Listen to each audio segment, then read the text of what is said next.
Uzņēmums Meta slēdz savas Meta visas. Projekts par naudas iegūšanu no muļķīgajiem investoriem ir izsmelts. Patiesais mērķis Zuckerberga metaversiem ir piesaistīt investorus un izklaidēt publiku. Muļķi steidzās ieguldīt naudu lēti izstrādātā viltojumā, kas izskatījās kā lēto rotaļlietu komplekts. Zuckerbergs pārliecināja investorus, ka daudz lietotāji burtiski dzīvos un strādās viņa virtuālajās pasaulēs. Lai pierādītu savu nodomu nopietnību, viņš pārdēvēja visā pasaulē pazīstamo Facebook par izsistā vārda Meta.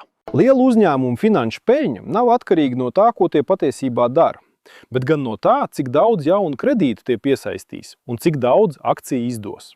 Zuckerbergs ir iecerējis plašu projektu. Saka, ka izdarīs revolūciju internetā.